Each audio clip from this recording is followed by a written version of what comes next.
At this point in the facial, we're going to be prepping our Microderm machine, which is going to be our diamond head, which we've chosen specifically for that client, with a fresh filter put into that diamond head. And we've adjusted the suction on the machines, so we're using a section that's going to give us a nice exfoliation but not pulling too hard on our skin. And this is my handpiece I prepped right here. So now I'm going to go ahead and I'm going to remove the cleanser that's on her skin.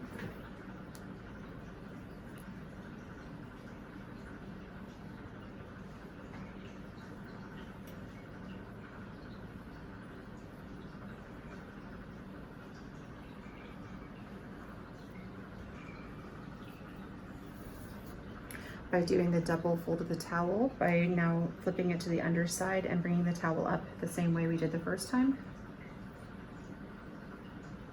And using my fingers now as more fine-tooled tips to get the product off.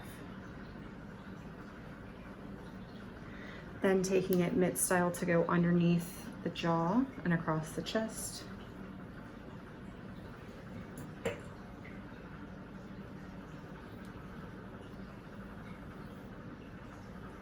And then we're going to dispose of this towel.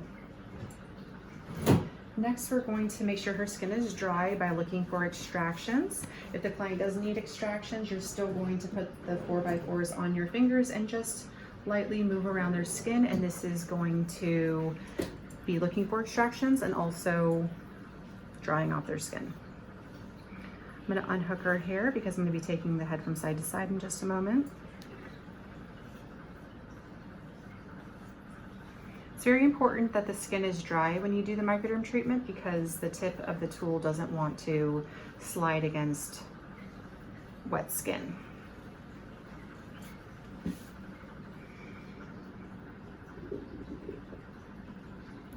So we're going to start on the forehead. I'm going to turn on the machine.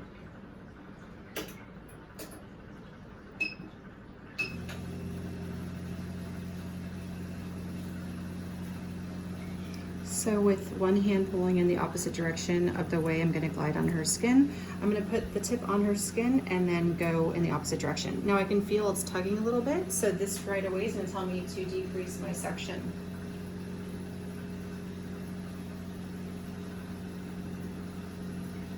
So by decreasing my section, now I'm kind of sliding off her skin a little bit. So I'm actually now going to increase my section. So in the beginning of your Microderm facial or the Microderm treatment, you're going to do some adjustments to get the machine working exactly for her skin. So now I have a happy medium where it's holding onto her face, but it's not sucking too hard or sliding off. For the center area here, I'm placing the tool directly down on, kind of like going in the same line as the wrinkles, and then I'm going to go across them like this. Now take the head to the side.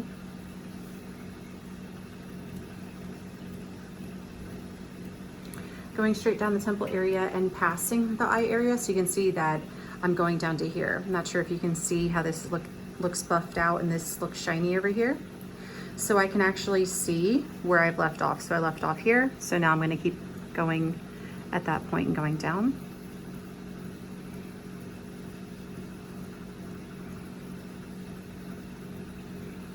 So you can see this hand here is pulling back exactly where I'm going down. So you can see I stopped at this finger here going down here. So I'm not going to continue going over here because I don't have the resistance there.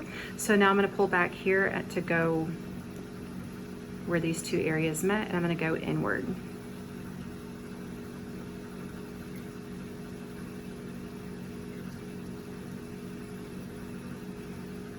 From this cheek area here is where I hold to go on the bottom lip and across the top lip. So I'm just going to hold here while I slide inwards towards her chin.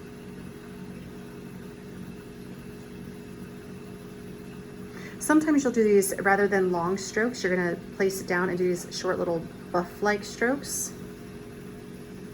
The lip is an area where you'll accidentally kind of suck on the skin and it might say her mouth might open.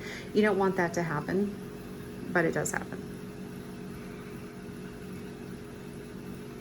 So with the Microderm, you're always going to go in 2 directions. So I can go down and my second pass can go in.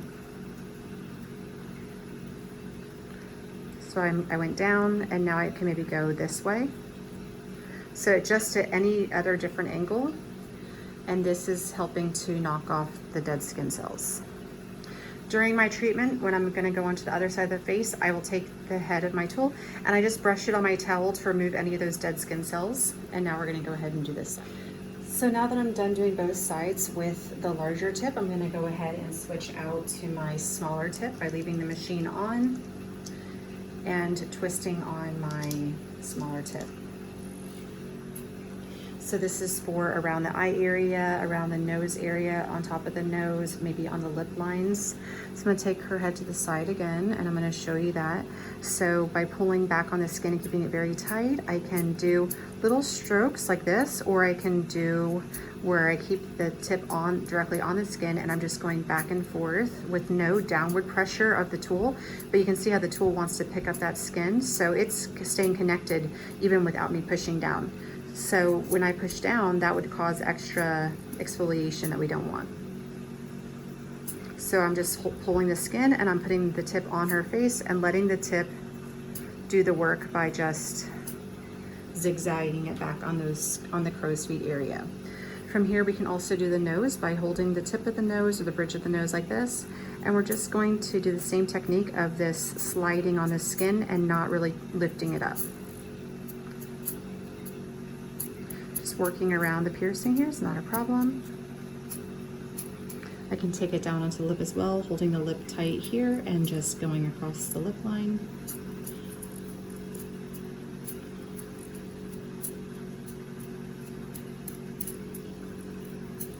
So after doing the large tip, you're going to want to then switch to the small tip to do this nice extra exfoliation around these areas, and it makes the facial very thorough.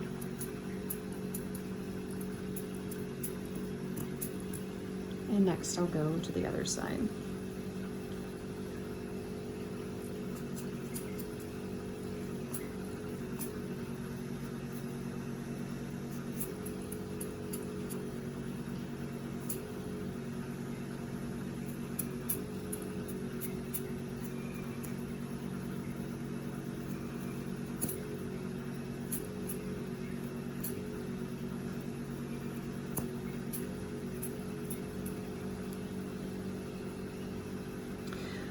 Once I'm completely done with both tips, I'm going to remove them both and I'm going to put them over by my sink area to sanitize and sterilize for later. I can then turn off the machine and we would now tone the skin and get ready for the facial massage.